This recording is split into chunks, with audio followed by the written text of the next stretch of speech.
It's June 30th, 2022. I'm watching See the BS.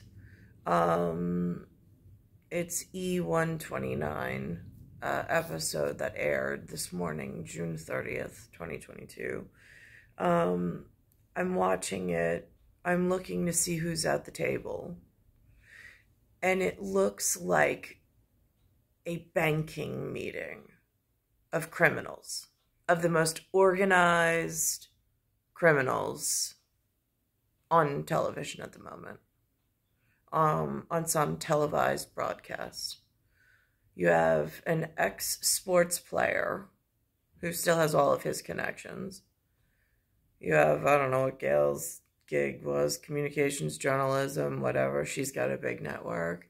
No idea what Vlad Dutier is. And then you've got someone who works within healthcare at one of the highest levels, and and it's the Kaiser no law. I mean, like, I don't know how she got the gig. Especially with it being, I mean, like, there's two false kings at the table. One going under the German name, and one using an English idiom. So now, or acronym, which is a problem. So I'm watching this, and their false narrative is that everybody needs, that the virus keeps mutating. So they have to now keep coming out with more and more and more vaccines just to stay vigilant. Although they don't use the word vigilant. But just to stay up. Then there's boosters. All I hear are dollar signs at a cash register, considering that they've sent themselves into all sorts of industry and expanded their territories into places they don't belong and are now holding the people hostage. The original indigenous in certain places. In New York, it happens to be under this coronavirus thing, which now they're saying that it wasn't just like a one-time immunization shot. Now it's going to be over a lifetime. It'll be like the flu. So now it'll just be like they make money every time they just say, and you have to take a shot, and they'll change your genetic code, and you have no idea who's in charge of the master machine. But by the looks of what's at the table, it should be very frightening. At what's having the conversation, and someone's allowing them to have this conversation. Why? Why wasn't this criminally organized ring cut off in North America before it even began?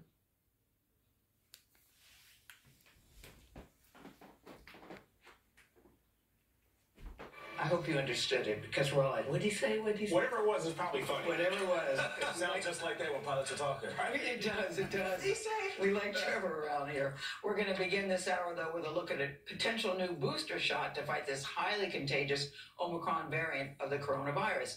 Now, the FDA's independent panel of vaccine...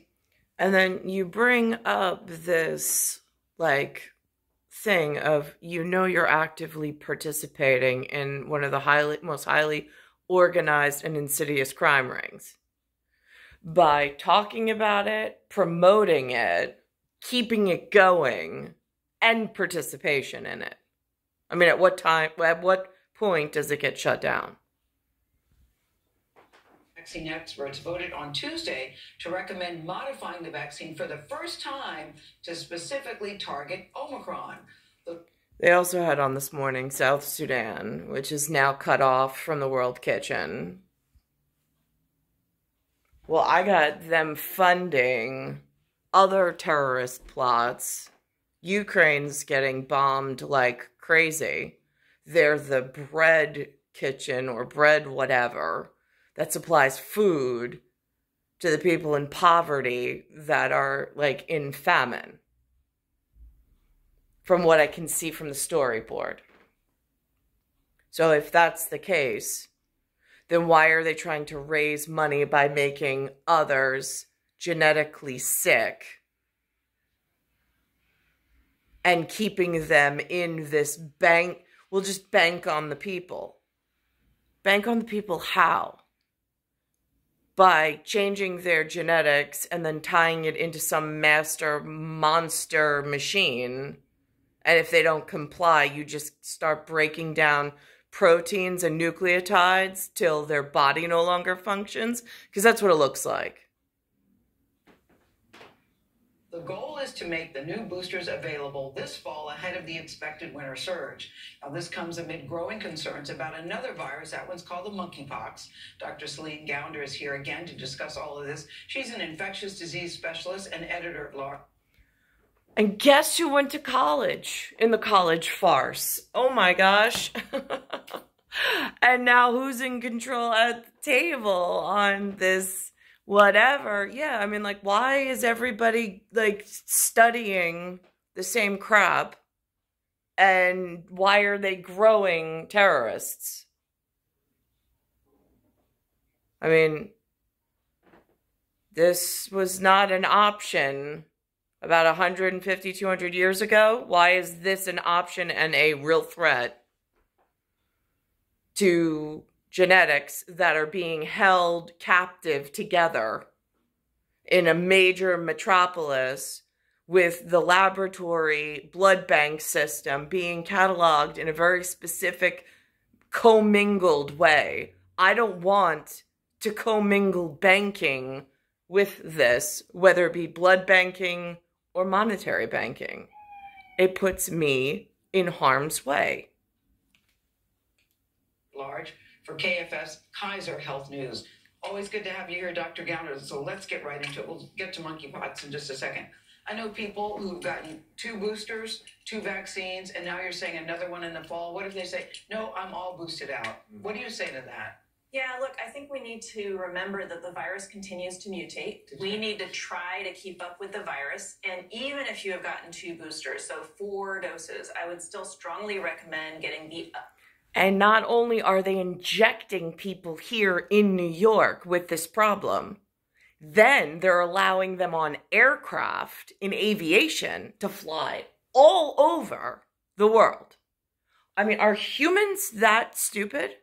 I mean, because I'm watching their actions and I don't see any steps taken to correct things. Updated booster to better match the virus that is currently circulating. But you have people that haven't even gotten their second booster. Do you think they should get the second booster, or should they wait, or can they just skip over that? That's a good question. And get the big booster that's coming out? Because that's what I started to do. I heard it was coming.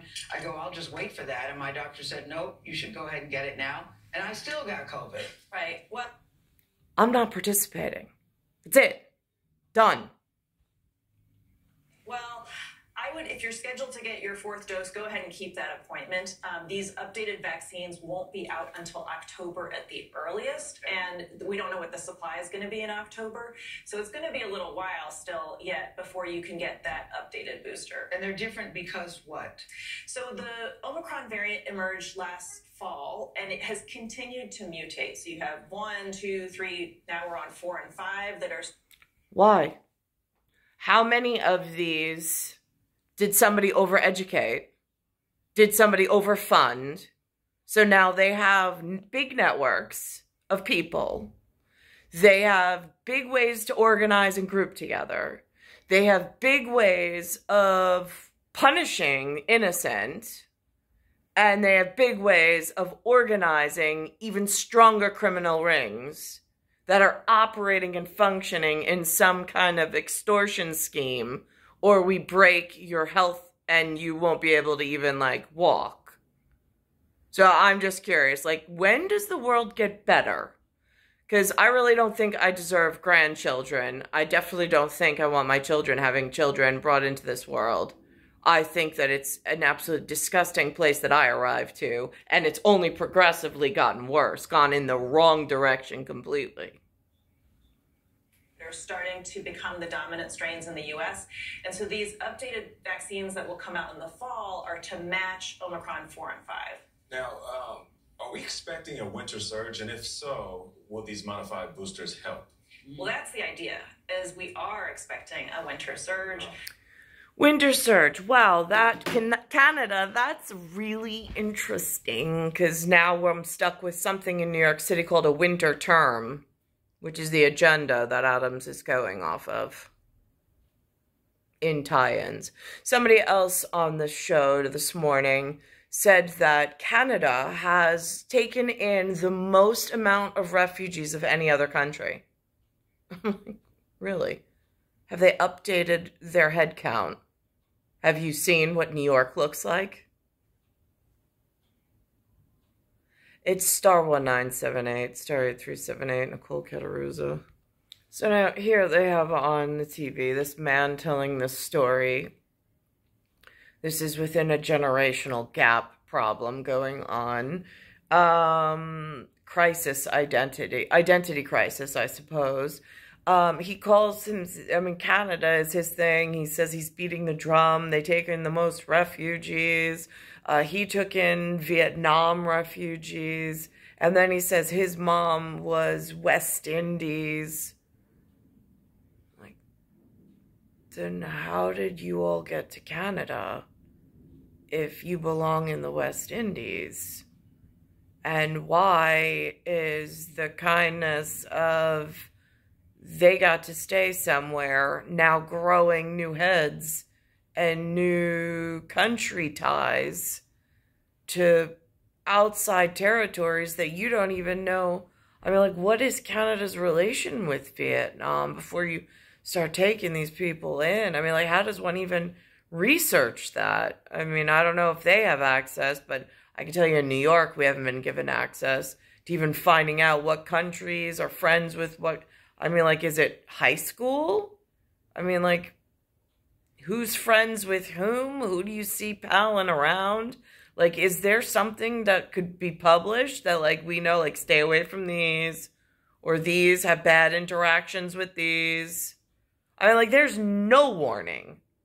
Even on the medical field of sportsmanship, they say drug interactions, don't take this vitamin. If you're taking this, you'll have a bad reaction. Same thing. There's no warnings here. That is so catastrophic. It's like a catastrophe just waiting to happen. I don't understand why the communication here is so poor.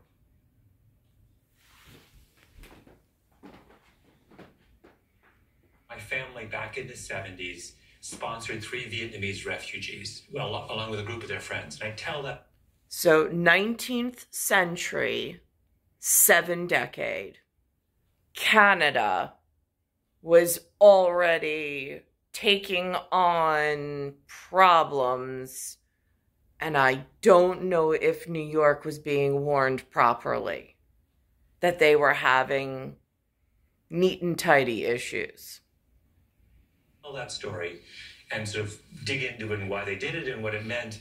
Mostly was I've been trying for 7 seasons to get my mom on my podcast, and I finally succeeded. Was it weird interviewing her, talking to her? No, my mom is one of those very self-possessed West Indian ladies who has this beautiful low voice. I just thought she's made for it.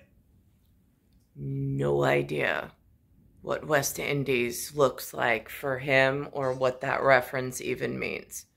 The West Indies people that I have in New York are nothing like what he describes.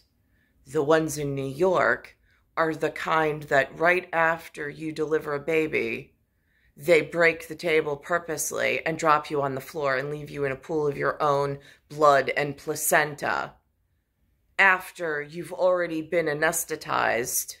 So your arms and your legs are paralyzed and you can't even get yourself off the floor.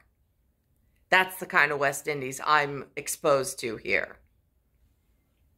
For this. This is like When you talk about how your family took in the refugees, and that was sort of core to who you guys were. Yeah. And Canada's very unique in that way. The story is really about why does Canada take in so many more refugees than any other country in the world, and why doesn't the rest of the world follow Canada's lead? As a Canadian, I'm always happy to bang the drum for my home country. Now, Malcolm, first let me say I don't appreciate you stealing the shine of best hair of the day. I'm supposed to have that title on a daily basis. Well, there's... What you look great. It's just the three of us doing it. That's right, yeah. Sorry, Vlad. Wah, wah. It's not funny to you, but it's funny. Now, I want to talk about the first episode, which is the Magic Wand Experiment. What is that exactly? So I had this idea that every scientist in the world must have in the back of their head the experiment they would love to do but never could. Okay. Right? So I called them up and I said, all right, imagine if I gave you a magic wand and you could wave away all financial, logistical, ethical, whatever laws of nature constraints. Yeah. Do the experiment. Tell me what that magical experiment would be. And it turns out every single person I talked to said, oh, of course I have one. And they told me, I collected them all. And some of them were wild. My favorite one was, well, I won't say that my favorite one. That's too complicated. Not right for television. But one of them was... It's babies without penises. I'm not, Gail, you said it, not me. But I heard it.